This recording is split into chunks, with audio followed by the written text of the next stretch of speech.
What's up, y'all? Good Monday. Good to see y'all. Listen, y'all. If y'all don't know, this is TFG Tonight, and I'm your host, Mr. Haynes. And this is the best morning show that you can watch at night. Y'all listen, that's Devin, that's Lee, and that's Kenny.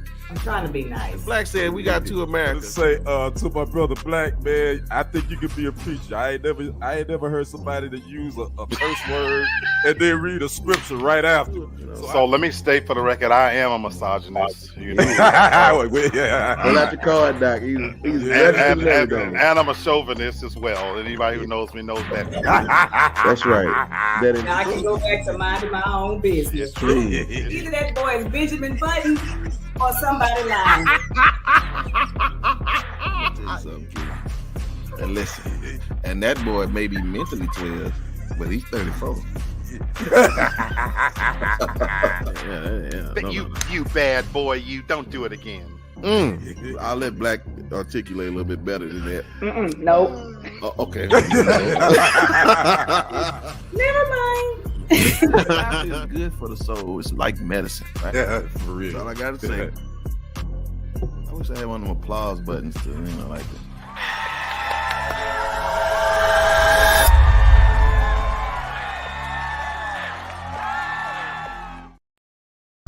Good morning, y'all. Happy Monday. What up, everybody? We here, and it's Monday, and it is a fantastic day to share of the goodness of the fooleries of Black, white, and Hispanic people. Hey, Miss. What up, CC? She say, "Grown woman, don't try me." I know your real name. I be forgetting when I see it, but she's speaking to Kenny. Yes, always. Family, y'all doing all right? Yes, sir. What's happening? Good. All right, listen, I'm not going to play around because I'm on a new clock today, so I can't play around. So listen, if we say something y'all like, just know there's something at the bottom to show us some love, because as y'all can see, my sister, she's representing from where she come from, and those nice little, I remember those foods. Okay, I'm rambling again, but yes, I remember those food stamps. They almost look like money from Zamunda. I know, right? I know. Yeah. Sure. Yeah. So anyway, all right. So let's get this party started, please, ladies and gentlemen. I just want to keep up with politics for just a second. January 6th, it is always going to be infamous in our eyes, but apparently, Donald Trump, if he becomes president, he wants to hold a banquet for these clowns. I'm really not sure what that's gonna do. But at that point, when he's in, he ain't getting out. So I guess he don't care. So to y'all point, who do y'all think will attend this type of party? I mean, I just don't understand why. I do understand what he's doing. He's celebrating the people that love him. But I mean, they already okay, I ain't gonna go there. But I mean, who y'all think coming to these parties? Sycophants. I mean, Put your mic down. Oh, I'm sorry, sycophants. Mm-hmm. You know, look, we might not like everything that come out his mouth or respect it, but one of the things that I do give him credit for is he stand on what he believes in, and the reality is he's gotten away with something that for any other ordinary person is treason, Right? You know, and in his own way, when you have, someone that loves the sound of his own voice and he's the ultimate, narcissist. This is a celebration to who he is. And whether you like it or not, January 6th, it's synonymous with an event that we're going to all, till our generation die out, he got away with it. You can, after all the millions of dollars that's spent, he got away with it. Now, sister, it's going to be an award ceremony. I mean, you're pretty creative. I mean, you got your T-shirt on. So what type of award do you think would be given to these fools? Most loyal, most uneducated, best bootlicker, biggest clown. There you go. That's what they. Oh, y'all, it's ridiculous. Yeah. So, what's up, dude? Good to see you. Hey, man. what up, Lamb? What's up? Yeah. I mean, Kenny, I'll be honest with you. If he makes it, they're gonna make this an annual award show, and these fools gonna be in the Hall of Fame and everything. So I again, how you see this thing happening? I think it's probably going to be comparable to it's going to be the white folks version of the Source Awards. Oh. In my opinion, you know what I'm saying? You know, can a convicted felon, can he hold a banquet? Can he throw parties? Listen, if he make it, he gonna change the game. Yeah, I guess so. So can he be in a room with other? Can he party with felons? I don't know. My thing is, again, like Brother Black said and Sister Lady D. I mean, you know, this dude, if he gets elected again, it's gonna be everything goes. Because guess what? This is his last ride, and he gonna go out with a bang. absolutely. No, you know what I'm saying. So you know, it's gonna be some ignorant clowns that's gonna be there just to be there. You know? I'm just telling the probation officers, listen, some of them pedophiles gonna be there. So y'all, if y'all looking for them, y'all go catch up with them. Right. That's a pedophile fest, if you ask me. So, all right. Well, listen, let's keep it going. I just want to follow up on one thing. Breonna Taylor. We remember her story, and apparently the judge has ruled that the boyfriend was the initiator of this violence. And so these officers are getting off. Now, again, we've seen justice do right, and it's almost to the point to where it only did right because it was so obvious. But now we're back to the inconsistency of it. Right. That, again, these officers are not going to be held accountable for recklessly using their guns to shoot in the house. I mean, you don't even know who was in the house. Man, it could have been 4 kids in that house. But again, it is what it is. So I mean, to speak on it, if anybody want to share, I mean, what's your thoughts about them letting these officers go? Par for the course. Yes. The truth of the matter is, I would not be surprised if even when we see convictions in these cases, if the lawyers and what's not on the side are telling these people on the side, I got you. You know what I'm saying? We're going to take care of you. Take one for the team. Yep. The reality is plain and simple. We ain't even got to go long. Black lives don't matter. Amen. Amen. Yeah. Either of you other two want to share? I just want to say this real quick. They had, I mean, the thing is now that this thing is going to be dropped down to misdemeanor charges. So they were facing life in prison if they were found guilty on, and they were felony charges. Now they will only face misdemeanor charges. And the false search warrant was the thing that got this whole thing started. That search warrant that they had was false, first of all. And so the thing is, now this judge ruled that it was on the boyfriend. So again, like Brother Black says, par for the course. We already know black lives don't matter in the justice system. So here it is. Yeah. Go ahead, sister. Y'all know for us to get a conviction, it has to be like cookie color clear, no nothing. So I'm not shocked. I don't think either of us are shocked. Yeah. And on the side note, you know, they had to move old Derek Chauvin because Joe got stabbed. So, you know what I'm saying? He should have got stabbed a whole lot sooner, I thought. But that's just my opinion. Well, listen, they going to find that boy. I'm just for sure. I just want y'all to know they going to find him. So, anyway, we'll keep everybody posted as far as what comes about this. But again, the game that the justice system plays for those good old boys is just hold up. Wait a minute. What Trump tell them? Hey, you know, stand back and stand by. So that's all they got to do, man. Wait it out. You know what I'm saying? Right. You may find yourself somewhere else, but you're gonna be good. That's right. And so that's you said, did they at least lose their jobs? Yeah, they did. They did lose their job temporarily. Temporarily. But again, if that charge is bust down to a misdemeanor again, under the law of being a policeman, now they don't have to give them their job back. Yeah. Or they get hired at another department. They get hired. You know, they get another job. And that's what happened to that dude that killed that girl with the pot. Hot water. Right. You know, that's what I'm saying, man. Y'all just be smart and be careful out there. Okay, anyway. All right, so listen, I just want to go home. You say, what you talking about? NASA has a couple of astronauts in space. Oh. Now, I don't know how many people know. I did see Black and Kitty know this story. So you heard about this? Mm-mm. Okay, watch this. Good. So there's a couple astronauts been in space since June. Yeah, June. June. And they were supposed to be on their way home, but apparently there's a problem. They can't come home right now, and they won't be able to come home until early next year. So they're stuck in space right now. And here's the adding insult to injury.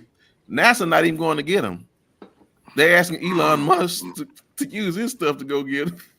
Yep. Man, you talking about calling an Uber to come pick you up. Yeah, for real. I mean, listen, can you imagine any place worse to be stuck? But in space, listen, I don't know how much food you got because you wasn't even supposed to be there but a couple months. Now you got to be there almost a year. Yikes, y'all. I mean, the worst night. I mean, Kenny, how do you gather your thoughts to say that I got to be stuck in the middle, literally in the middle of nowhere? I know. For a mission that was only supposed to, I think, been 2 weeks originally, now it's basically almost turning into almost 9 months.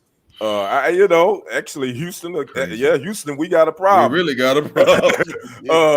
My thing is, we spend all this unnecessary money sending Negroes, well, not Negroes, sending mayonnaise folks up into space for a place where we don't need to be messing with anyway. We always get messing with stuff we don't need to be messing with. Now you got these people stuck out here because of technical difficulties with these shuttles and space gear and all this, and now their families are suffering and trying to figure out when are their loved ones going to be home. I think all this space exploration has run its course. Let's stop it and let's use that money for something more useful, in my opinion. Sister, do you trust Elon to bring him back? I don't necessarily trust him to bring him back because he a fool. He be trying to figure out a way to be able to do something with their brain. Remember, he was the one talking about you could sell your body parts and all this stuff to be cloned and all this. Oh yeah, he did say that. You right. He got too much money and he a little too different to be trusting him to do something like that.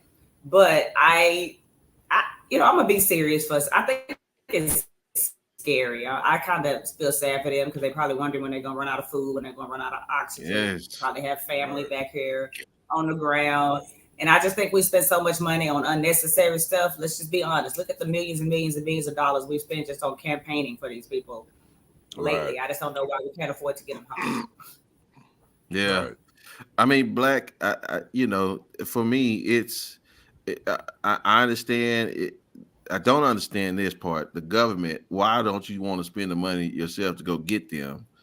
Maybe because you think it's frivolous or something. I don't know. But for me, it's like somebody should be demanding that these people come home a little bit sooner than February.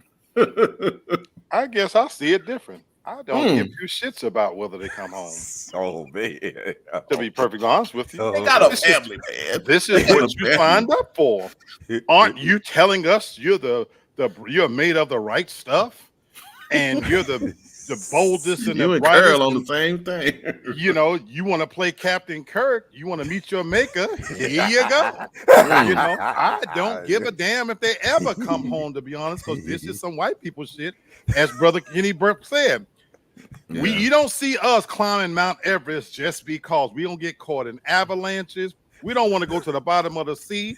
And whether I trust Elon Musk, it takes a certain type of craziness of these sons of bitches to be thinking that they God. And so my thing is, stay up there and rot for all I can. My. Black sound like somebody Black mama talking about you shouldn't take your ass up there. That's exactly what he sounds like. That's what you get for being up there. Yeah. No, you stay up there. What up, Jack? What up, Steve? What's up, man? Good to see you. Look at that. Come and preach, Steve. Y'all, these folks got families. Y'all be nice. Somebody mama upset because their son in that spacesuit. And listen, I don't know how long it's gonna take. It got a PP and all that. Well, anyway, so y'all just be careful up there, please, ladies and gentlemen. But hope to see you next year, and we'll say Happy New Year to you. Hopefully. Well, good luck on that. Yeah, I don't know, man. Yeah. All right, well, listen, we're gonna head on over here to my brother's spot so that he can. Now he had a really eventful weekend. I don't know how much he's gonna talk about it, but yeah, man, tell us about what's going on. Oh man, yeah, me and the playmaker, number 88. We had a good old getting in each other's face, talking noise, but it was cool. I got lucky. Sometimes it's better to be lucky than be good. But I checked out his new sports bar in the Colony, Texas. If you ever want to go watch the Cowboy game, a great place to watch it. They got over 30-some televisions. Nice little spot. But I had a good time, man. Y'all go check it out. If you haven't seen what I did, it's all up on TFG Sports Media. Go check it out. Had some good stuff, had some good content, and it worked out like I wanted to. And speaking of the Cowboys, we got to talk about the other number 88. CD Lamb. He got that bag today. They reached the contract deal, 4 years, $136 million, $38 million signing bonus, the largest ever given to a wide receiver in NFL history.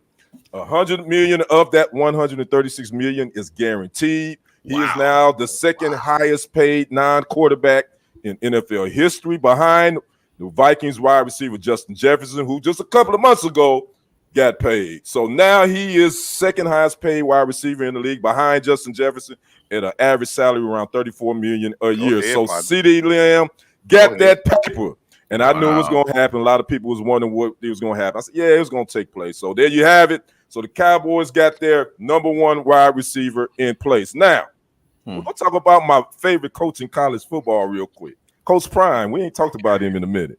Yeah. What Coach Prime is up there, he's flexing his muscles.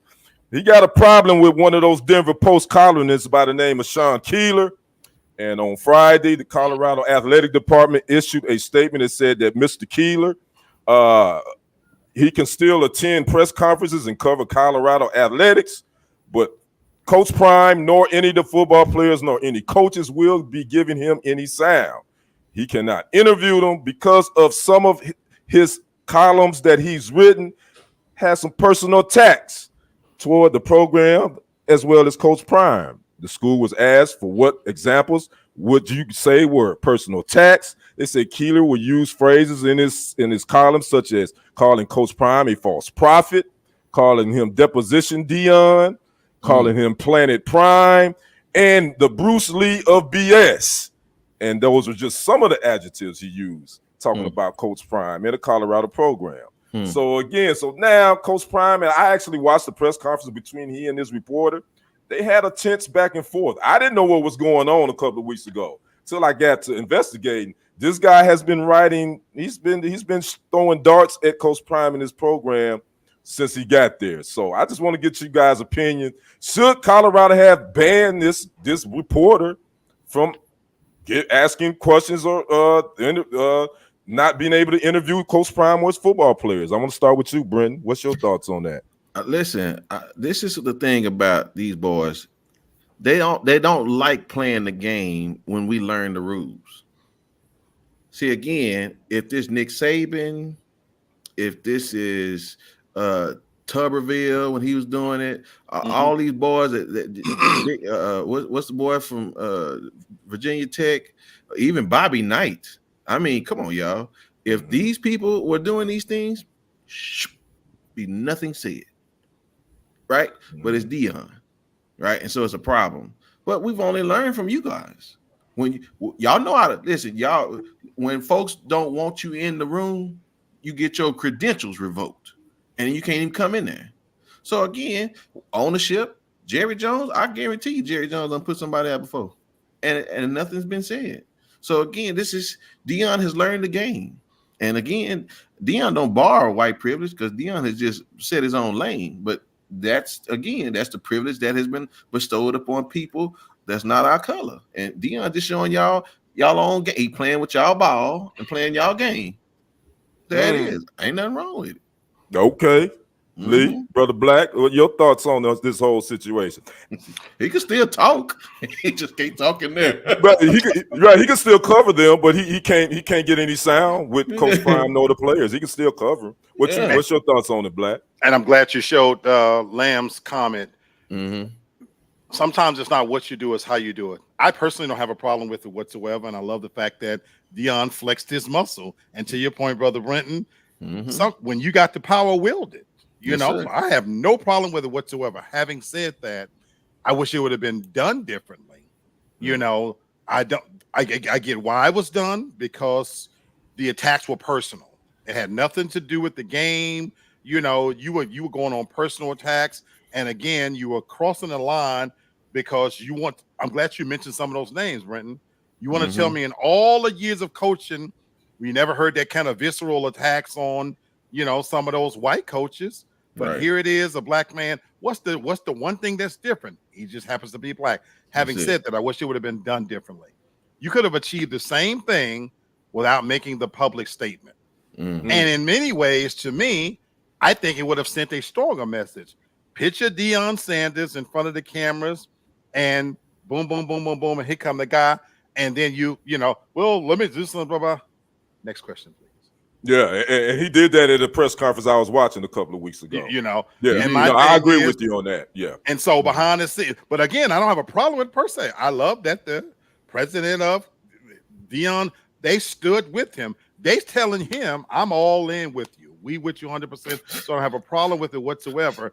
But I wish it would have been done a little bit different to create a different narrative, as to Lamb says, where you're not violating First Amendment rights. As a reporter, in a sense, is it not his job to be salacious, to ask the words? And see, I'm gonna go there because that's my background, but I'm gonna let everybody get theirs in, and I'm gonna let Lady D give her thoughts on this. What you think about this? I ain't gonna say it's a censorship, because he can still cover them. He just can't ask Deion and the football players questions. What's your thoughts on it? I'm with Toria. We all know freedom of speech ain't free. You can say whatever you want to say. Right. Like you are free to say whatever you want to say, but no one has to respond to you. No one has to listen to you. No one has to interact with you. I just wish it wouldn't have become a thing and it wouldn't be said, because I think they start to swing that narrative of he's the one that's being difficult when this is probably done every day, all day, multiple times a day, and it's not a big deal. I just wish it just would have been something that was unspoken, so they wouldn't try to switch the narrative to he's difficult or he's this or he can't handle it, and he's no different than anybody else. Trump used to do it. You're right. Trump did it. You know, I know he always does it. He don't like CNN on MSNBC. Yeah, he definitely does it. And I would say this again, with my background being media, I would say this.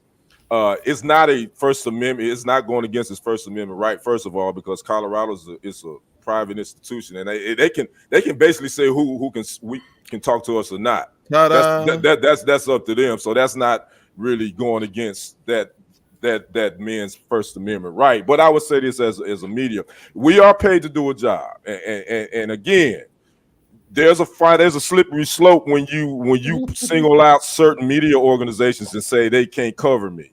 Because now you can create a thing where now they can go and cover you, they can go and write and say stuff about you that you can't really monitor.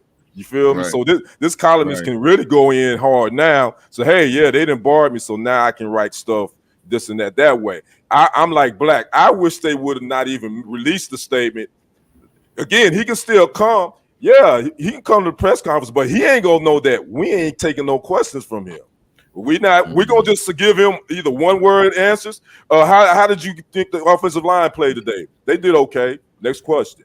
So now they can't say, hey, he wouldn't talk to us. Yeah, I did. I may not gave you what you wanted, but I did talk to you. That's what I would have done if I was the University of Colorado. So again, Coach Prime is being Coach Prime, and he's setting the precedent, and he's basically saying, you know what? Hey, this is my show. if I'm gonna go out, if it ain't gonna work out, I'm gonna go out my way. And I think as a head coach, you have that right to do that. So that's my thoughts on it. So, but again, I want to say this part to your point. You got to remember, we always want to try to soften these blows because we gonna be looked at different. Y'all, if y'all don't remember, Donald Trump shut the press conference down for months. He did. Yeah, he did. And listen, these are supposed to be the people's house, right? And that dude, they said, when we gonna have another press conference? He didn't care. So I don't understand. This is Deion's castle. And so I don't, no, man, we got to stop. We got to match this energy with these people. And if y'all don't like it, well, then y'all stop doing it. And then I don't disagree, but there's two Americas. I say in the intro to this show, there's two Americas. Yeah. But I just, again, as long as we're not going to accept it from everybody, then I'm fine. Yeah. But if we're going to sit there and nobody got nothing to say about the fact that this man would you had a whole press secretary. She wouldn't talk to nobody. He said, no, we're not doing nothing. Mm-hmm. And then Deion can do what he want to do. As far as I'm Don't get it wrong. I'm riding with Deion no matter what. Yeah, but the problem. Right. Well, let me say this so y'all know who his name is. His name is Sean Keeler. He's a columnist with the Denver Post.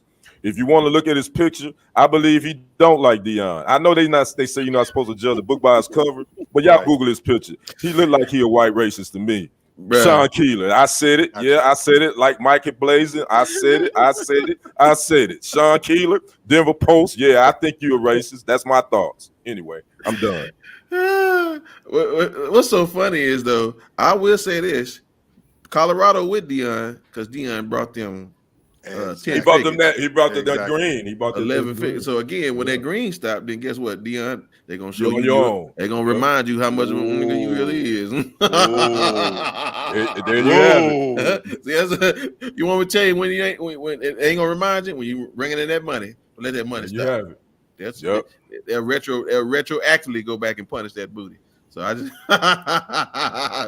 it's always an opportunity. Please believe, y'all. So anyway, I haven't done this in a minute, and I just felt the need to give us this just because here's some news and information you probably can't use.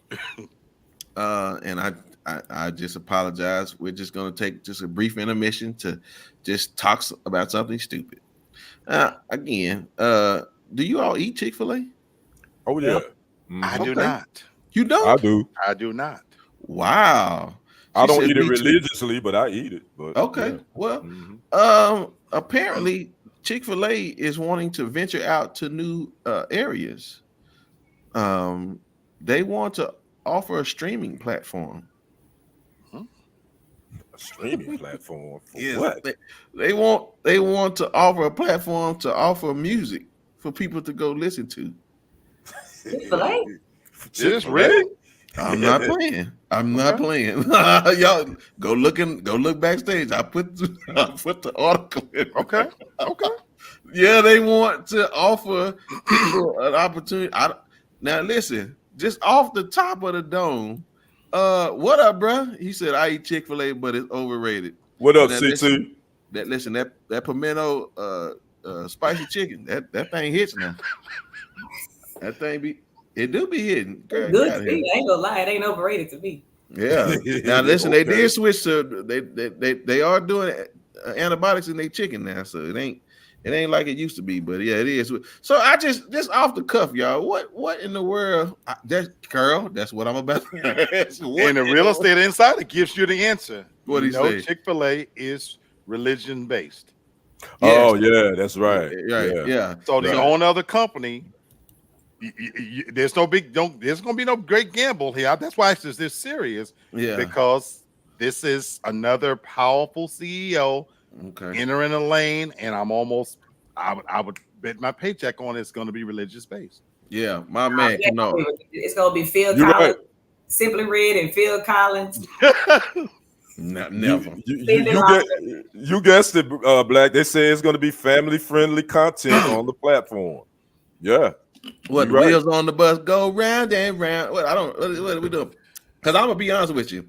Now, listen, I just know a little birdie that knows some birdies that be in the back, and I guarantee you they may act like they Christian, but the folks they hire,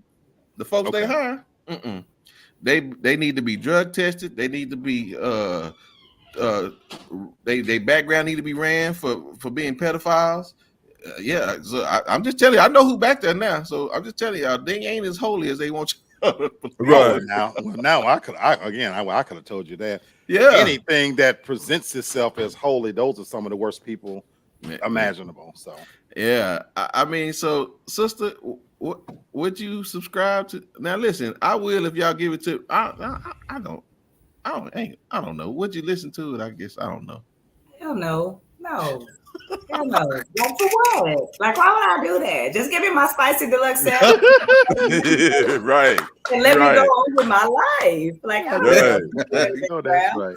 Exactly. It's just some spaces that you just don't need to get involved in. Now listen, I know everybody can't be Amazon, right? You come from books and all of a sudden you this conglomerate of just everything is at your fingertips with Amazon, but Chick-fil-A, no, we don't want your music. We just make sure my French fries are crispy. I know that. Yeah, make sure them waffle fries. Yeah, make sure them waffle fries are popping. Yeah, for real. Christian based. Yeah, I mean, again, we have enough of those platforms. And last time I checked, when these jokers, these Christian artists, they getting set up and they going to jail for doing stuff they got no business doing. So yeah, they can keep all that. So right. As long as they don't take no employees from the drive-through line. As long as there's still 20 people working the drive-through and I still get my food in 5 minutes and everybody going freely and I don't have no problem. I don't care what they do. Right. Bro, I don't know what they doing, but listen, you just better not lower the quality of that food trying to sit up and play the music. I know that much. So anyway, so y'all check it out. They are, it may be a stunt. Like y'all remember IHOP talking about they finna sell burgers. They go nowhere. Yeah, so it may be a publicity stunt. So I don't know. He said, "Give me that Polynesian sauce." It better not be old. Exactly. So again, it was information that we can't use, but I just thought it was really interesting to know that.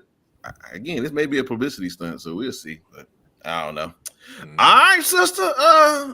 I saw briefly who business you finna get into, but I'm a little interested to see where it's going. Exactly. It's not what you think. Okay, y'all. Y'all know I don't do nothing but mind my business because I literally don't give a damn. And that has gotten me where I am in life. But I did come across an article that said Trump wants to get his haircut at a black barbershop. He said they probably do a good job. He said the people that were getting a haircut, I was thinking about maybe going there myself because I like the work. Maybe they can make my hair look better. I'd pay a lot of money for that haircut. So I want to ask y'all a serious question. And don't lie. I'm not even going to ask Black first because I already know where it's going. I'm going to start with Ken. Ken, if you own a barbershop, would you allow Donald Trump to come in there and get his haircut if you can charge him whatever you want? You know what? Hell no, because all money ain't good money. I would want to be even in the presence of that clown. Oh, you know what? I would actually give him a free haircut. I would F his head up. Oh my goodness. He will walk out of there literally looking like a cancer patient. He would have so many nicks and kinks and blood. They have to call the ER for his ass. Yeah, I would cut his hair myself, personally speaking. Yeah, because I got one of them black jobs. Yeah. one of them black jobs. And I'm not gonna ask Black that question, but I'm gonna ask you, Brenton. I'm gonna ask Black a totally different question because I know how Black is. Black don't give a damn. But would you allow Trump to come in your barbershop and get a haircut if he said he'd pay you $500? First of all, Trump don't never pay nothing that he say he gonna pay. So that number one is out the question. Yeah, I wouldn't even believe that. But see, from whence I come from, I'm gonna just tell y'all the people that I grew up. Y'all remember when them white boys was driving them trucks all through the city with them flags? They tried to run up on the east side of Fort Worth on South Berry. And you know what the homies did? They went on social media and they told them that they was coming. And they stopped them clowns in the middle of the street and made them clowns turn around. I believe and that. get out our neighborhood. I already know mean, that part there. They weren't having that. Go look up social media. Go look up Eastbury, Fort Worth. They stopped them clowns from coming through their town. And so, no, we're not playing. Listen, we don't want your money. Matter of fact, I'm with Kenny. I don't even want that smoke because we don't even want to give your folks a reason to come down here because then you're going to start a war because all it takes is the wrong situation. So, turn around, go on back over there, and won't you let Jeff and them cut your hair and see once you get that good old buzz cut. What I want to know from you, Black, do you find it offensive that he even made such a statement? Absolutely. I do find it offensive, and I'm being so serious here. Having said that, I would have no issue whatsoever cutting his hair, doing a good job at it. Now, I wouldn't be a pawn. You couldn't come into my establishment and act a fool because, again, me being who I am. But we just finished talking about Deion Sanders. Every single day of my life, I have to play a role. Every day of my life, I'm on stage. The moment I sit at this desk, I take a deep breath before I officially clock in, and I give them a representative. The people I work with every day, my CEO of my company, he's made it plain and clear. He's one of them. If it was up to him, there would be no virtual work from home. He's a true blue one of them. By the grace of God, right now, he needs us more than we need him. So if I'm in that situation, and I've said this a million times, I'm about to move. I will not hire the bros to move me again. I did it twice. It was a disaster. And so I cannot support the bros again. You want to so badly, but here's the thing that I've always noted about white people. I ain't mixing language. I'm saying it point blank. They could hate your guts, but they're not going to F up their money, their reputation, or their name. And having said that, if that clown is willing to come into my establishment, which is going to generate business, I will service him. Now, where he think he playing me, he will get more than he bargained for in there. But I'm gonna take advantage of the business, and if I can charge him anything, I'm gonna tell him you can ready to get the least special, or this is $1,000 haircut, because here's what I also know: that man don't know the first thing about black people, and he truly don't know. So I'd play him but sometimes you have to play the game, and I sell out a little bit of my soul every single day, and that's why I love this platform, because I get here. After I deal with all of the ish, I get to come on a platform like this and say what the hell I want to. Yes, sir, you do. You definitely have earned that. Yes. Okay. So I'm going to say that if I was offered to cut Trump's hair, I don't even have a cosmetology license, but I got a lot going on in my life. I got a real estate license. I got a CDL. I'm a nurse. I got a lot going on in my life. I'll take the fast track course to get my cosmetology license so I can cut this man's hair. Now he gonna come out of there looking a hot damn mess. He getting a roller set, a Jerry curl. I'm gonna make him look a damn. He gonna walk out there looking like Rick James. But I'm gonna do his hair, and I'm gonna treat him kindly, because what I'm gonna say about us is sometimes as black people is we cut off our nose sometimes to spite our face. Let's you capitalize off this situation, and so I may go just by treating me. Look a damn fool. But by treating him kindly and respect, I may go from having one shop to having a chain of shops just because I didn't clown and act the damn fool. Now, am I going to talk shit when he leave? I am. I ain't going to lie. Because it wouldn't be me. Yeah. If I didn't, but he wouldn't be able to say anything bad about me while he was there. Now, if he watch anything or hear anything about me, he ain't coming in my shop. Let's just be honest. Because he going to expect to come out there looking like a freaking cue ball. But regardless, I think I could act right.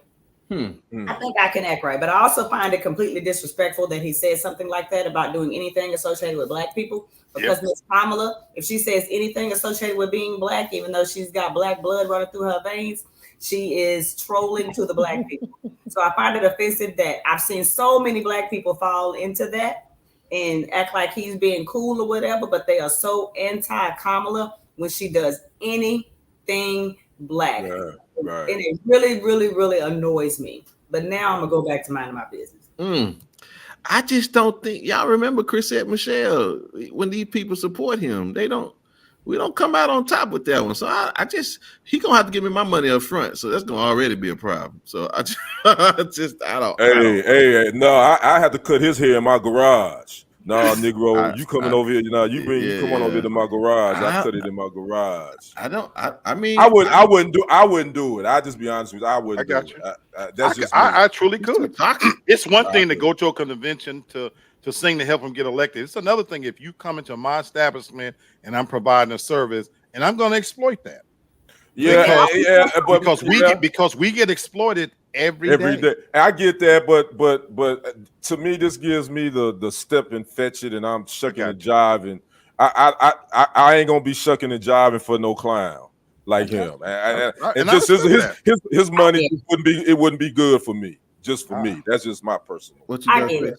I respect that. Black. I'm bad about it. If it's black owned, I'm gonna dump all my money into it, right? I hired some black movers too. Y'all, they tore up all my shit. All my furniture was scuffed up, scraped up. My glassware was broke. I'm like, how did this happen? And they charged me more than twice.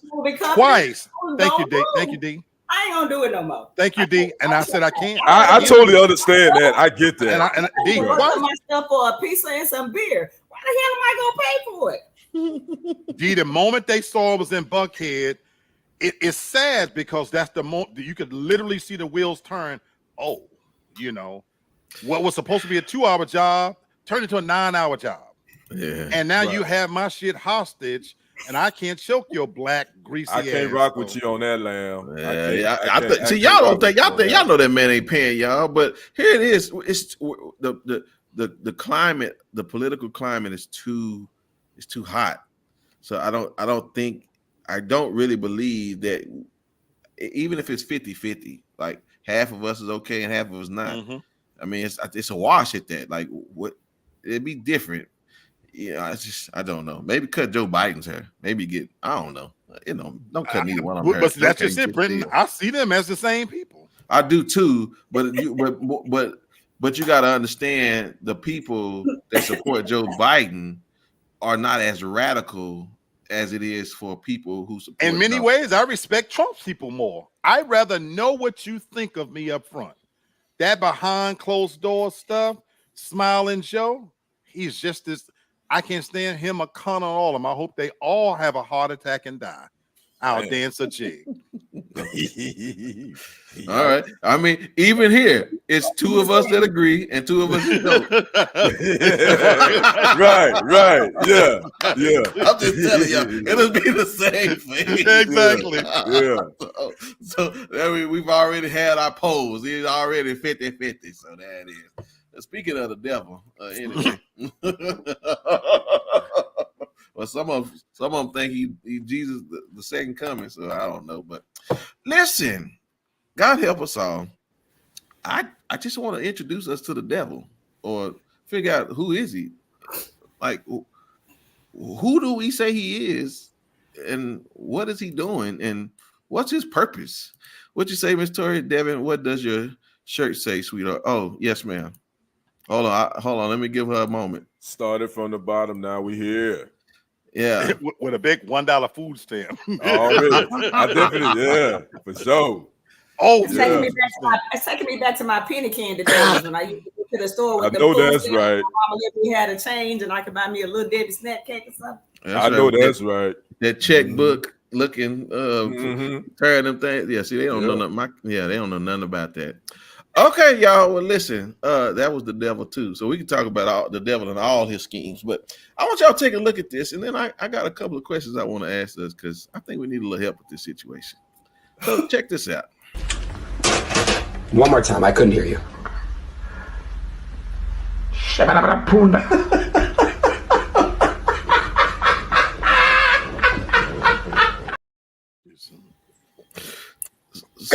So if y'all didn't see, the caption says, tell me again how you got rid of me. Like apparently the guy's in hell, and he says, so tell me how you said you got rid of me. And he's mocking people taking oil, whatever, and sprinkling it, and then apparently he's speaking in tongues. Oh, Yes, I'm sorry. Okay. So yes, so all of this hoopla. So my first question to the family, and I wanted to spend a little time on this because I just feel like we just have to have this conversation. Who is the devil in your, as far if it's your upbringing, your tradition, what your family told you? Who do you know that entity to be today, Kenny? Is definitely a negative spirit that can be found in individuals. It's not necessarily. I never really thought of it as the devil as a character, one specific character. I always thought of it as a spirit that can be found in different individuals, different Okay. forces. Okay. So, All right, sister. Who was he? How would he talk to you? He is the opposite of Christ, meaning in his ways and goals, but Okay. sometimes more powerful and more influential than Christ. Interesting. Okay. Okay. And again, this is what I want. I want us to put this out here. And again, y'all know us. We're not here to debate and argue with each other. We're just here to talk. And then you guys take the information that you want, and then you make up your own mind. right. We're having an intellectual conversation because most people they yell and scream. most people Right. can't. Yep. Right. Yes, they can't. So again, we're just talking. All right, this is our favorite preacher. You know, You I got love a him. cursing pastor. That's it. Come on, give him some of that Right. good old devil worshiping music. Yes, sir. Come on. For me, my personal beliefs, the devil is the ruler of this world. When I consider my studies of the scriptures, there's a reason why he tempted Jesus Christ, and he showed him all the kingdoms of the world. And he said, this could be yours if you fall down and do one act of obedience to me. Mhm. Also, when you think about Jesus Christ on trial for his life, he said, my kingdom is no part of this world. You think about the 2 times in the scriptures where a world system was brought to ruin by God, Sodom and Gomorrah in Noah's day, because the wickedness prevailed at such a state. I believe that with every fiber of my being, that currently this world as it sits, it's completely in the hands of the devil. He is a real entity, but this is the tricky part. He's no cartoon character with horns on his head, and that's why I joke all the time about I'm going to hell, because I don't believe in the same hellfire teaching that most people believe in. I don't believe there's such a place, as that. So that's why I always say, give me my pitchfork now, because if I'm really going there, I'm gonna be jabbing bitches in their ankles and pulling them down to hang with me. The reality is, I believe something different. 2 Corinthians 11 tells us that Satan, the devil, keeps transforming himself into an angel of light, so the glorious good news of Christ won't shine through. So this idea that he's always evil, that is not the devil that I know. And when you read certain scriptures, you think about how could a world ever get so bad that you can't find 10 righteous people that God would have to destroy it. I could make an argument that in 2024, we're worse than Sodom and Gomorrah. We've normalized homosexuality, bestiality, and everything else in between. And so the reality is, when I look out here, this is his world. Now, do I believe he's more powerful than Christ? I'm going to disagree with you there, my sis, because the teachings of Christ have survived and passed him. He is the most famous individual on the face of the planet. His impact has failed in lands that you can't even imagine. But it's impossible to believe in God and not accept the devil as well. That's my personal beliefs. Sure. Okay, so just a few things I want to bring to our attention. And again, I'm not here to give a Bible study. I'm just here to bring some logic to some of the things that we were taught, or even if you've heard before. When I say to this person that we just saw, they talked about how they interact with the devil, right? So here's an interaction I'm asking just a logical question about. We've heard at times people say we can rebuke the devil, or that we can put him in chains, like we can what was the term they used to use? We like bind the devil. That is, bind him up, right? Bind the devil. Yeah. So y'all heard that term. So logically, here's my question: how many times y'all binding him up, and how he keep getting loose? That's my question. Like, if you're binding him up every week, who keep letting him loose? Now, kid, it's just logical. So if I was to tie Black up, somebody got to untie him and let him back loose again. Again, it's rhetorical unless somebody want to answer. Another thing, how do you make him flee, and when do he come back? I mean, how long is he in timeout? Is he on probation? What I just don't understand. What is it that he's doing, right? And again, for people who talk about this, if the struggles of life are normal, then why is he always the person that's causing bad things to happen to us? Is it just, yes, please, by all means, come on. I think that where we lose things, especially Black people, is we call things the devil. That's actually God trying to tell you something. But it's so much easier to just say that's the devil, because we say, God, please show me. God, please tell me. God, please lead me. And then God show you something. He show you that man you land with is trash as hell. But you say that's just the devil interfering in my relationship. They show you that your best friend likes to steal and is a crackhead. And you say, oh, that's just the devil. How about God wanted you to find that pipe, that needle, that whatever, so that you could know that that person's not meant to be in your life and that you can watch their back. So I think a lot of times we call certain things the devil that are actually God trying to show you things to help lead you in the right path. Mm-hmm. Go ahead, sir. So I think in many cases, it's neither the God or the devil. We don't take responsibility and accountability for the part that we play into it. I believe that God created us as free entities. And I think that's a part of the problem, that when you have a structured, systematic teaching that we can bind the devil, we don't have that kind of power. Now, do I believe that you can call on God's name and draw strength from it? Absolutely. But I believe in a different way the devil is going to get his due. Having said that, we ascribe so many things to God and the devil. I always cringe when somebody dies and they say the Lord giveth and the Lord taketh away. So I don't believe that. I'm not going to go into that. It's deeper teaching. But at the same time, the devil didn't make me do it.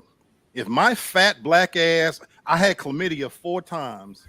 Every time I stuffed myself in somebody's head and tail, that was not the devil's influence. I like pussy.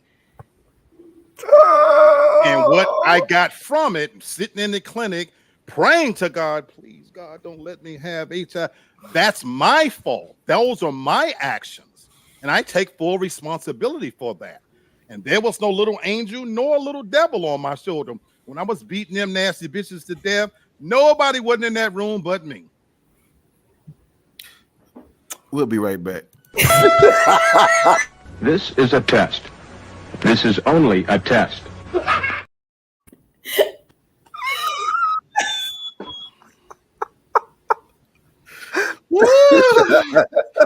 Only leave Aloysius Black. Oh, that mercy. Yeah, I did need that commercial break, bro. Yes, sir. I really needed that. Listen, Oh my God. Let me translate for Black. What he was trying to say, people, is we need to take accountability, Right, for our own actions. I learned what that means. My husband do that to me all the time for my kids, because apparently I heard I get mad and I cuss and I go off and cuss their ass out. And then he'll always intervene and say, what your mama's trying to say is, yeah, that's the best thing. And she just wants you to stop making bad decisions. No, I didn't. I said that. No better. What she's really trying to say it. So what Black is trying to say is he wants us to take accountability for our own actions sometimes. Okay. man. That is okay. And again, here's one more thought again for me. How is it that the devil has so many more powers than any other angel? I just don't understand. How is it that he can do more than any other the other angel? Gabriel, Michael. I mean, come on, y'all. Because he the crunk cousin. He the crunk friend. Don't nobody want to sit around and pray all day and eat lettuce and cucumbers. We want to get crunk and we want to listen to Sexy Red and twerk and have sex and people cheat on their spouses, and it's just not as fun. I'm just saying, as far as like the authority that people say he has, I just don't understand. Like, is it tiered? Like, is he again? Is he like the Terminator and the other angels? They just like G.I. Joes or something. I don't know. I love the question you're raising, though. Yeah, I love because I just want us to use some logic. Again, I have theology, but that's not this platform. And all I'm saying is I just want people to just use a little more. Like, the Bible has clarity about it, and I could give it, but that's not necessary right now because I'm just asking us to discuss it. And again, just give some thoughts to it. Right. I'm sharing what everybody else has to say, you know what I'm saying? Because it's everybody has their position. Right. And all I'm saying is I'm not going to argue with folks no more, because if it's working for you, then fine. But when it's not working, you may want to start asking some more questions. Right. At the end of the day, y'all, listen, as Flip Wilson said, the devil made him do it, and he was lying. Right. Because this very open book down here, yes, it is pornographic, but yeah, right. That's why I don't have anything to add, because Brother Lee, he pretty much I agree with it, even though his language was a little colorful, but he explained it the way that I wouldn't explain it, but he got it. I get it. Again, I just want us to just begin to be more sensical, because we're trying to erase and work through a lot of doctrine and indoctrination from a country that started telling people only portions of the book just so they would be cool with being slaves. So they obey. There you go. Yeah. Right. All right. And again, if we want to talk about the Bible, I ain't got no problem doing that, but I'm just not doing it here.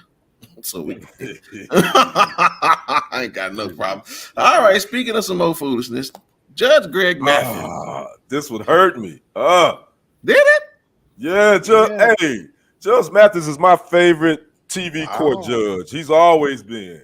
Okay, I watch him religiously. I'm interested to know why this. I mean, me too. Because I watched his reality show, and I just saw the relationship. I thought with he and his wife, I was like, "Yo, this is dope." And again, he's my favorite TV court judge. So, but it also showed me that when I saw this, obviously I was kind of sad, but I was like, "Well, damn." I'm like, if Judge Mathis can't make his marriage work. And I don't know the details, but I was like, damn, I think we're doomed. Damn.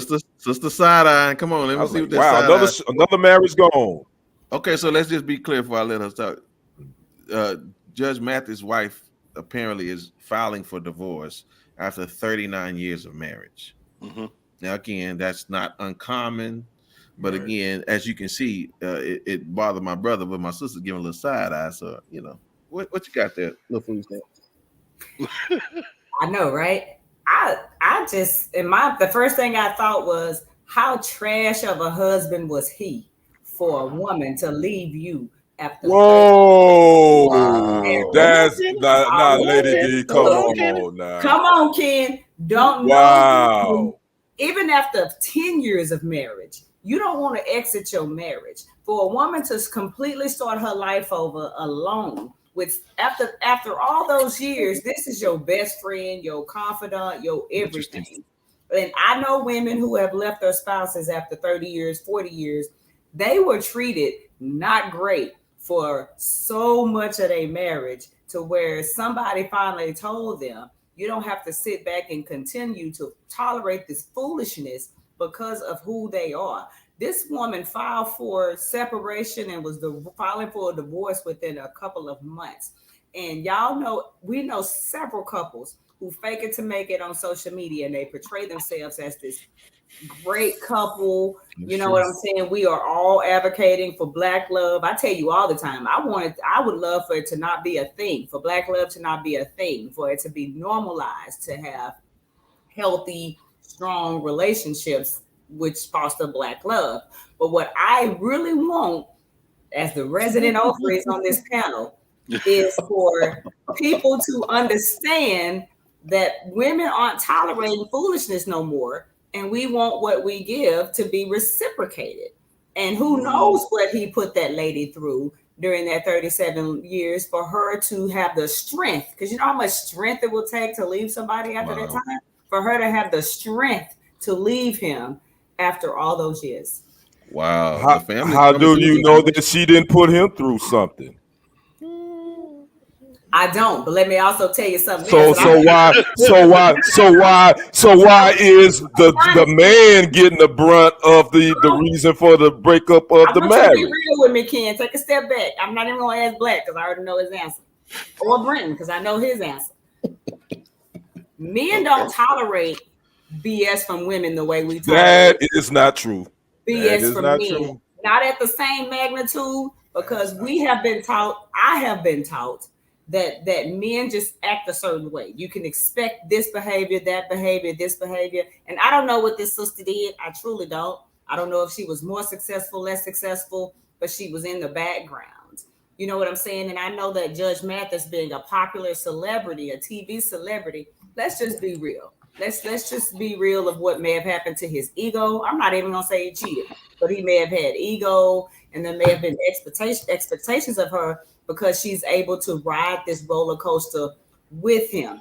What I wish would have happened is for him and her to come out and say, do a freaking Iyanla Fix My Life or something, and let's just be transparent as far as what went wrong in that relationship and how we could have fixed it so that it can help those of us that are just brand new in relationships so that we can thrive to have a 37-year relationship that is healthy. People used to compliment my grandmother for being with my big daddy for all them years. She couldn't stand his ass the whole time they were together. He had a whole family across town. But we were always taught that we just tolerate whatever because that's our husband. Okay. And she would never be allowed to do the things that he was allowed to do.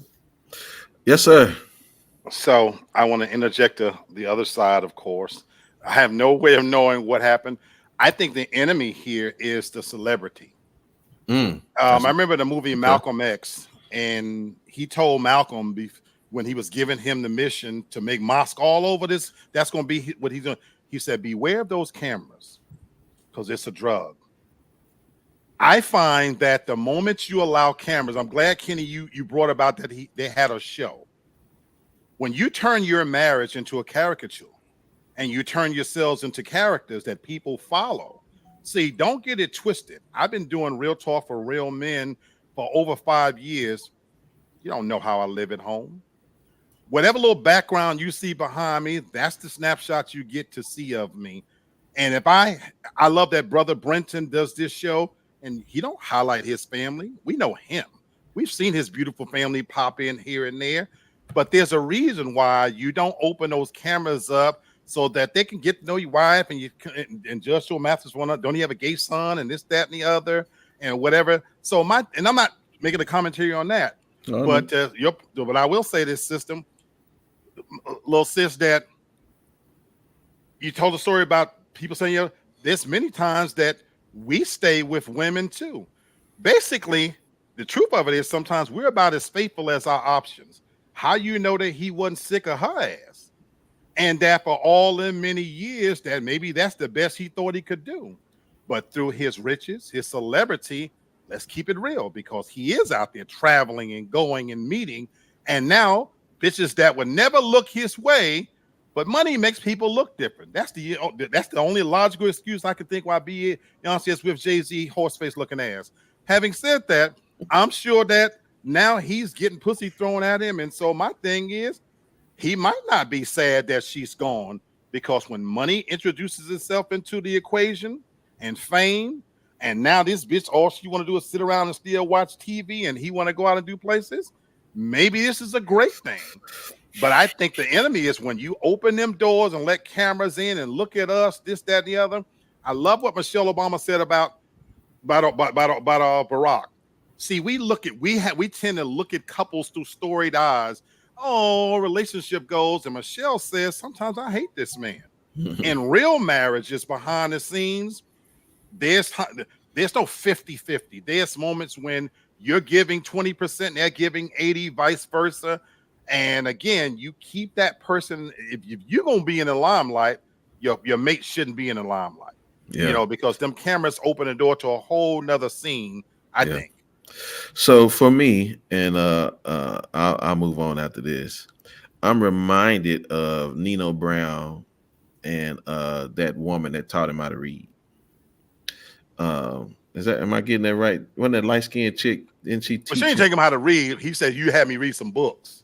Okay. But whatever it was, she was looking out for him while he was, you know what I'm saying, trying to come up. Right.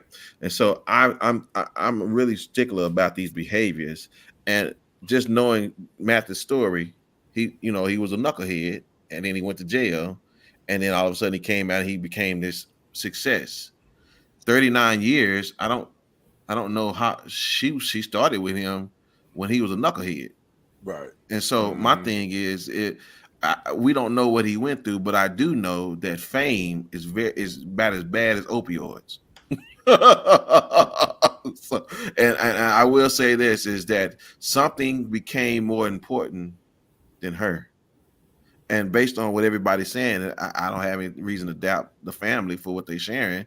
If what you guys are saying is correct, all the time she's waited on him to get where he's going, he then tells her, well, I like it over here.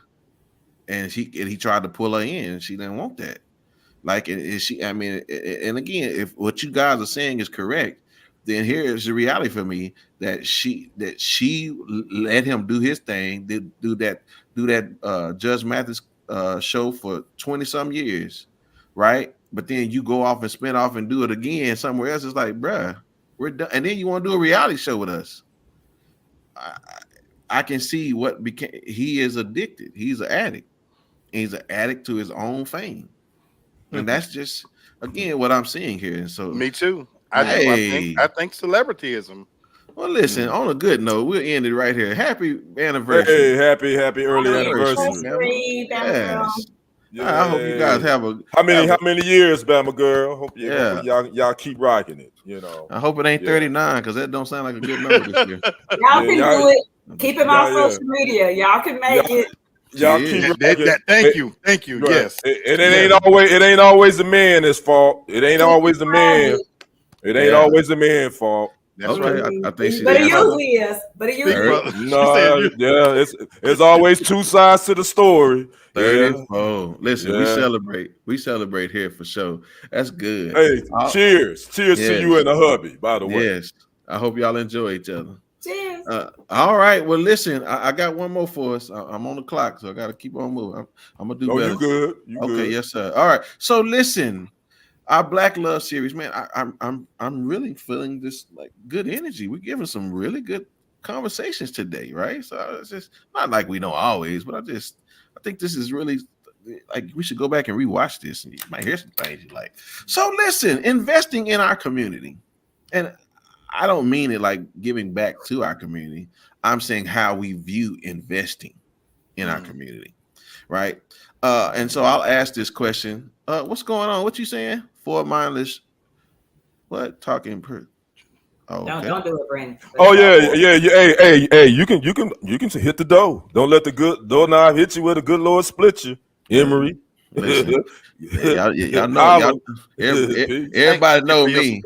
Yeah, you're right. Everybody know me. You might not know Emery. We don't even know who you are. But me and this fella on the side of me, we will cuss your motherfucking ass out. So you might want to exit stage left now, because I don't even know you, your mama, your kids, your aunties, your dog, your co-workers, but you need to go away.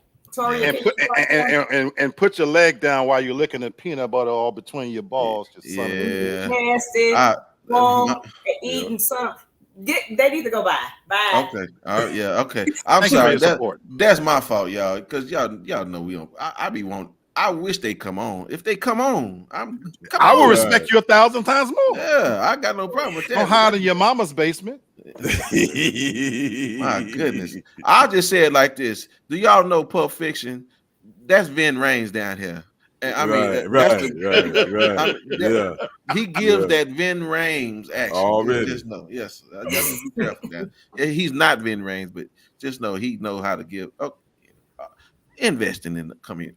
I apologize, family. I thought there was somebody saying something.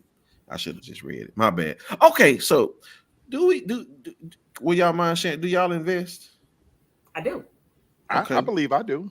I believe. Yeah, I do. Okay, I definitely. cool. And do. All right, cool. And so for me, do y'all believe our community does a good job of investing? No. Okay, good. No. All right, so let's talk about this. Because one form of investing, you could be investing in the stock market. You could be investing in your 401k. But there's another investment I want to also talk about, and then I just want to open it up. You all should also be investing in life insurance. A lot of people don't do that, and that's a form of investing because it allows for generational wealth.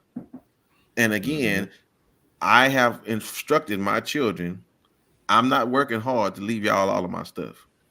So what you need to be doing is taking out insurance policies on me and your mama and your grandparents, and then as they leave, it don't hurt so bad because you can have 100,000, 200,000, 400,000, and guess what? You get to enjoy the rest of your time thinking of me with that money in the bank.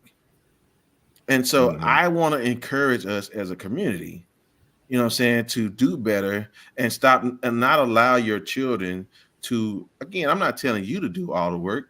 That should incentivize them to get jobs, because I'm here to tell y'all, here's a secret. That's what they've been doing on the other side for a very long time. Right. I'll just give you another secret. If you've ever worked for Walmart, just know you have an insurance policy out on you. Because everybody that has worked for Walmart had to sign a document, and they took out a policy on you, and they check every day. They got somebody they check every day to make sure that somebody ain't died that used to work for them. So that's how people make their money. So I'm just asking us as a family, just give a little tip for what you know, and just help the family out, and family that's in the chat. Let's help each other out. Let's give people an opportunity to understand, because listen, these CDs and these savings bonds, that's old news, y'all. We got to come on with the come on. So, sister, you got a little tidbit you can give these folks about how to invest? I do. Not me, but we have been investing quite a bit. One thing I haven't been investing in, which I regret, is what you just said, which is insurance. I really need to invest in insurance, but I don't trust these little young ass kids right now. They'll take you out if they know you got a decent policy. You know what I'm saying? They broke every time I turn around. They $100 me, $1,000, $5,000 me, to death. You know what I'm saying? They may feel like I'm worth more dead than alive. So as far as they know, I ain't got ish. I told them Saturday, we broke. We ain't got nothing. Right. I haven't invested in is insurance, but I am big on. We are big on investing in stocks and dividends, and one day, if we have time, I wouldn't mind talking about it, because we have a dividend stock right now that pays us like $10,000 a month. And wow! Deals, so it's smart to invest, y'all. We got to retire one day. Yeah, Kenny. Just a little bit, man. Hey, I don't really have, because I'm not as stock market savvy as I should be, and just listen to you guys. To be honest with you, just listen to Lady D. I really think we should do maybe a show or segment just talking about that, because I want to learn more about that, because I'll be honest with you, I'm not really investing like I should. Yeah. I'm doing a little bit here and there, but not like I should be at my age. I'm 55 now, so I'm on the other side of the hill, so to speak. So I definitely want to do better, but I definitely I'm not too old to learn. That's what a lot of times old people get scared of this stuff, and I'm not saying I'm old. We're not old, but we at that joint junction where we definitely need to be making sure we doing some things when it comes to on the investing side, especially life insurance policies. Right. That's the easiest one. And again, I'm not telling us to bend over backwards and break our backs to spend all our money. No, they need to get a job and they take it out on their own. And again, that's just one more bill you got to use. And now listen, I'm not asking y'all, Devon's folks, I'm not. If they like that, then yeah, don't. But again, they ain't gonna keep no policy no way if they cutting up like that. So again, so Black, give us a little tidbit. So I'm with Kenny. I would love to do a full show on this because I think this is a conversation that needs to be had. Because like Kenny, I'm well versed on a lot of things. This is one of them. I'm not. Yeah. You know, full disclosure. You know, now I position myself, you know, pretty good. But you know, having said that, I'm a business major. I think a company's greatest assets is its people. And this experiment we call America is a broken company. Yeah. And with that said, this is why I talk about keeping your eye not so much fixed on the big election, but on the smaller races that can truly impact our lives. Now, it'd be great for us in an idealistic way to think that kids going to get a job, but therein lies part of the problem. I just had this conversation with my best friend yesterday because we have two philosophical different views on how long kids should stay at home and whether they should pay rent. And we could argue that till the cows come home. But the reality is we're producing generations of entitlement and where we don't teach them early on about money and about being responsible. And so you can't get blood from a turnip. And so if you're creating a generation that won't even go out and get a job, or they're being taught that they can lay up on mom and dad until they're in their 30s, and you're going to pay all the bills and be responsible for them, we're already setting them up to send them out to fail. And so for me, my investment that I try to do every day of my life, I talk to one of us different than I talk to one of them. Yeah. Because I try to impart a little bit of wisdom to my people. And even in my personal life, when I'm talking to my nephews and nieces, education is not the only key success. I get that, even though you have opportunities now that I never had 20 years ago. But having said that, do something. And so I try to invest in them in a sense of giving them knowledge and education that truly to invest in yourself is about ownership. Because we're producing generations where they're living on borrowed time. The younger generations don't buy homes. They don't cars. Everything about their life is rented. Yeah. They got to have the latest this, the latest that. And so they don't own anything because we've lost sight of establishing a firm foundation on what it means to own your car, to pay a car off early, and then reinvest that money in yourself or something else. And so if you don't want to go get an education, that's fine. But the question then should be, what are you going to do then? Because having these lavish celebrations where these ugly little monsters are graduating high school and we treat these sons of bitches as if they won a Super Bowl when you just took your monkey ass to school and that's all you've done. So you want to talk about our counterparts? They're being raised with a higher level of expectation that they're going to go to school. They're going to get a business. They're going to do this or that. And we need to raise that level as well. And the truth of the matter is I don't give a damn about what Trump, Biden, Kamala, or none of them do. Here at the local level, I'm more concerned with the laws that get passed here locally, because how does that impact my pocketbook and my ability to take care of myself? Yeah. Okay, y'all, listen, they talking real good in the chat, and I've put in some of the tips that people are using. I just, again, don't get upset because you ain't done something. Just start now. And there's many things to do. You know what I'm saying? So don't trip. Again, yes, I'm preparing my kids because my folks, man, I'm going to tell y'all quickly. I tried to tell this young dude in 2019 to take out a policy because he was working at the high school as a janitor. And I said, man, just take out a policy on your grandmama. And you know what I'm saying? And he, you know how they do. Oh, yeah, God did that. I said, just talk to her. I said, she might not let me, but I said, well, just talk to her. I don't know what that's about. Why y'all not letting, unless y'all think they're gonna kill y'all, like Devin said, but I don't know why people ain't letting their folks take out a policy on them. So yeah. So again, man, I told him, and man, you know, unfortunate situation happened. She died of COVID when COVID first hit. And I said, dude, did you? He said, I didn't do it. Easy 50,000, 75,000. And you'd only paid it for 4 months. And they'd have paid you. But again, that's what we do, man. So I'm just telling y'all, we will we will dedicate some time, maybe even in the Black Love series when we do one, maybe hit 2 or 3 topics about investing. You know what I'm saying? Just to get us, we got to do better because they say we're there. The gap is spreading, but we can close it a little bit ourselves. We just do some smart stuff. So again, Right. Okay, good stuff, y'all. So again, we're at the favorite part of the show that folks like to hear from him, and again, he's coming with some preaching words of beautiful pain. I'll try to be really, really short here. There's 2 recent interviews that have gone viral, so I don't know if you guys have had a chance to look at them, and I encourage you strongly to do both. One is an interview with Cam Newton and Nick Cannon, and I mean the fuckery and the foolishness is real, folks, you know. But I want to focus on the one with the Breakfast Club, you know, which this show is better than the Breakfast Club in every possible way. But Tyrese did an interview, and I want to call attention to that interview. And if you haven't, just go back and watch some of the snippets in it. And he's going viral because he broke down and cried as usual. And you know, Tyrese can be a bit of a character, and he says a lot of things that sometimes, you know, he regurgitates and becomes his own enemy.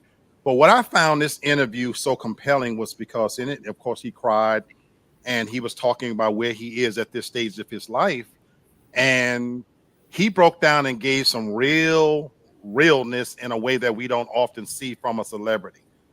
At one point in the interview, he said, "This watch, this is fake.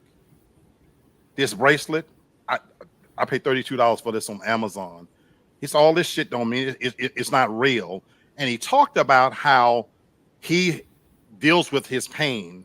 And the story we just had about Judge Mathis, it really so organically goes here because too many times we automatically assume that the man is at fault, he's not hurting. And to see a black man, a celebrity at that, break down and cry and be vulnerable. And Kenny talks about this all the time, that as our counterparts for black women, you know, there's many things we hold in because we don't feel safe to be able to open all the way up and be our authentic selves. And it just so happens that Tyrese is about to release an album called Beautiful Pain. And I don't know if you've had an opportunity to check out, he literally has a YouTube story where it gives you a highlight. I think it's going to be one of the greatest projects we've seen in a long time, something that's missing. And he's done, and he's leading up to that.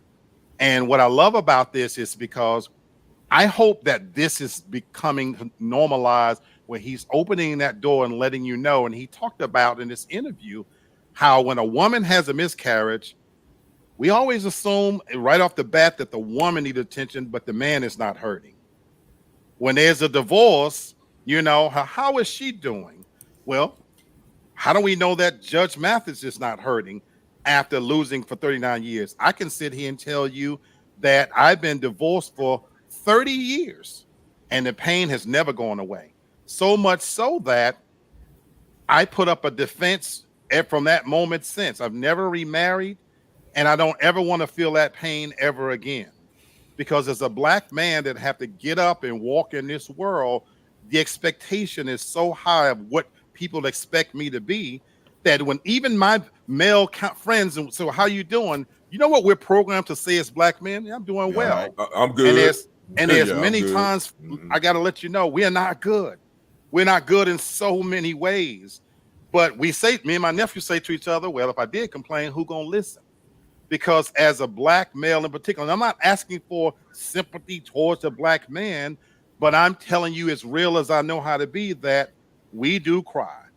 I find that as I've aged and I'm now in my 50s, I'm more sentimental now than I've ever been in my life.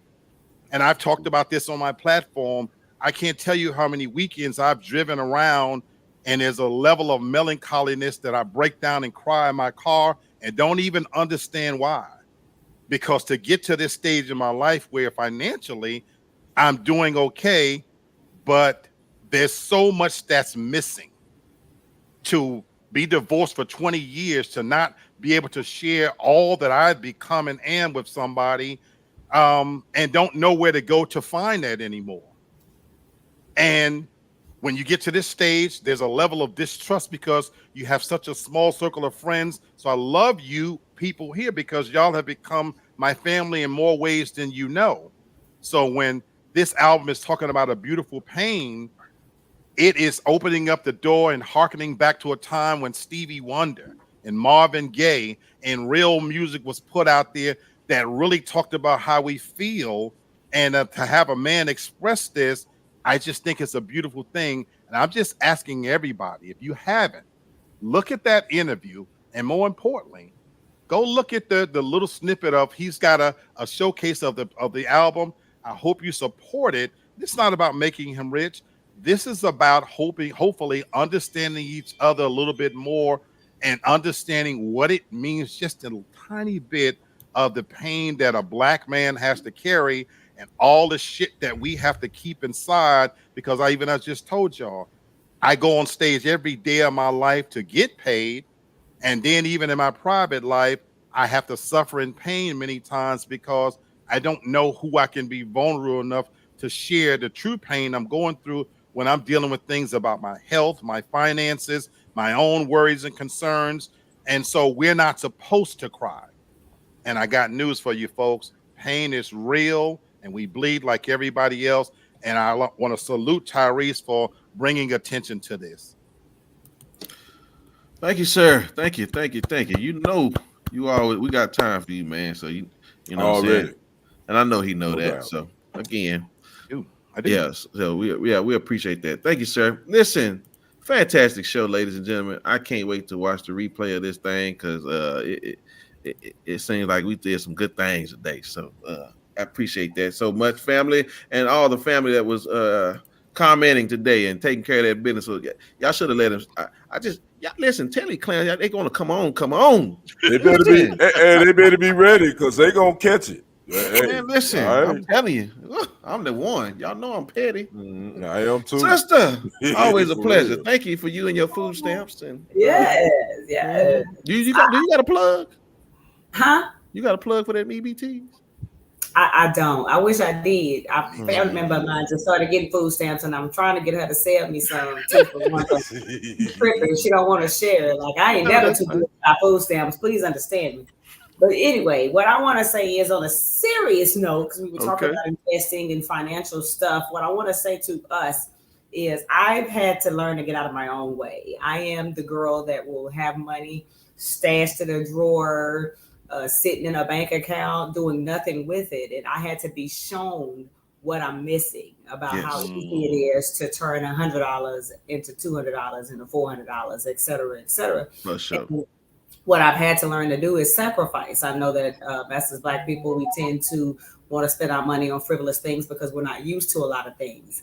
I'm not saying I'm that good off in no shape or form, but I can afford some luxuries that I no longer have. I've learned to do my own nails. I've learned to do my own lashes. I've learned to do my own hair because I've learned to use that money to invest in my life and in my future.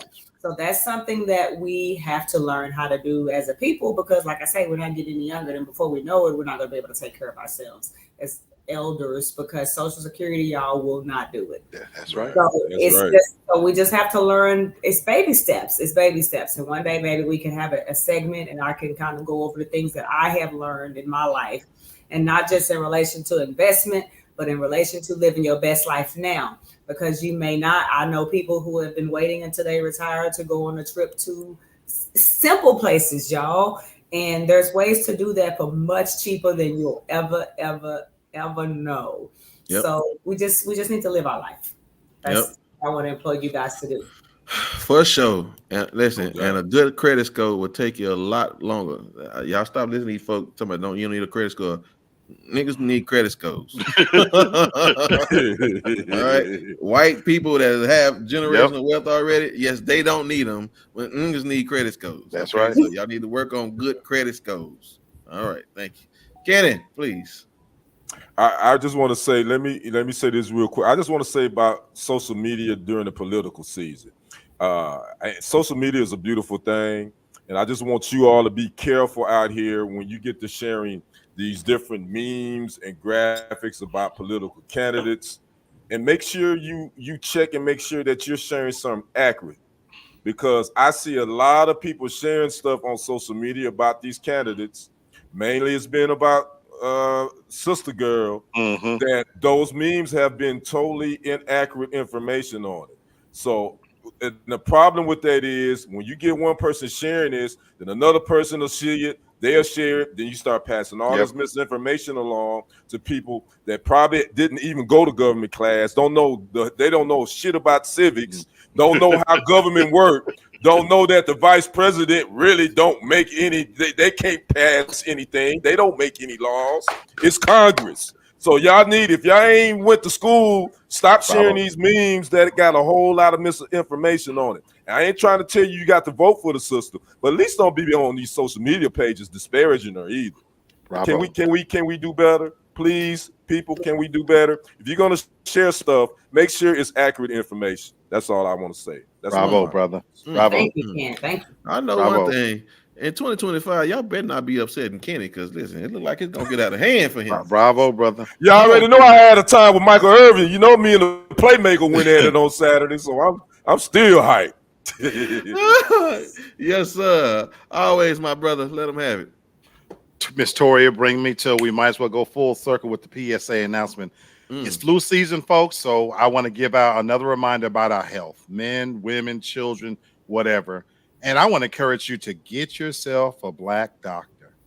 This is not a race thing. I want to remind you, folks, people that look like us, that's been raised like us, that come from a culture like us, they understand us. This is not about a racial component, but it is a fact. They have done studies now that when we go to the doctor, how can they truly care about our health full-fledged when they don't understand the journey that we've been on? And so we think too often that doctors have powers. They're there to do a job, and they're there to service us. And so if you do have the benefit of health insurance, which I hope you do, take advantage of it. We're in flu season. Make sure you're taking care of yourself. Make sure you're making good health decisions. And maybe it's time to overhaul. See, we get so complacent that we're loyal to institutions, people, and things that aren't loyal to us. Sprint done made its money. Look for the best deal for you. It's not a problem to trade in a phone service. And if we can do that for a phone, this machine that God has given us, think about this machine. And so maybe it's time to reinvest in looking at somebody that looks like us, that understands our diet, our level of exercise, our quality of life, and that can give us the care that we need that's pertaining to who we are as people. And that's not racist. That's about life, folks. Take care of yourselves. Thank you, sir. Thank you, madam, gentlemen. Always a pleasure being with you all. Ladies and gentlemen in our gallery, thank y'all so much. And I again appreciate y'all handling our lightweight. I feel like we're doing something now. These folks coming back around here, but yeah, y'all gotta deal with that. I know it's getting almost that voting time. That's where they cutting up. But anyway, right, so exactly. It's okay. Yeah, listen, y'all met the right ones over here. Listen, I'll send you your address and I'll meet you there. I promise you. I will meet you there. What you say, Kenny? I seen that you and Michael Irvin. Oh yeah. They did a great job. Yeah, I got on the Playmaker. We had a good time. Yeah. Okay, so really quick, because my daughters keep looking at me upside my head. Still my house. I'm in my own house. So. All right. Quickly, we always talk about people staying in their lanes. But I have a question for you all. What would happen if somebody actually got in your lane and wasn't supposed to be there? What would you have to offer them if somebody got it? Lee, what would be the consequences for somebody getting in your lane? Oh, you get them out. You get them out that lane with the quickness. Oh, yes, sir. Yes, sir. Kenny, how would you get somebody out of your lane? I would try to get them out of there with a nice, loving conversation. Would you? It could go out. It could go either left or right. So you never know. We will have to see. Yes. Listen, I saved Black Widow for last. Honey, please tell us. How would you get somebody out of your lane? I'll try the soft way first. Okay. But if that don't work, some people need a little bit more tough love, like that troll that was in the comments. I know that. I know. Listen, that's right. And you know what? Whoever that was, them, they, whoever pronouns, whatever. Emory Randall, this goes out to you, sir, them, they. this is what happens, ladies and gentlemen, when you get in somebody else's lane. Take a look at this.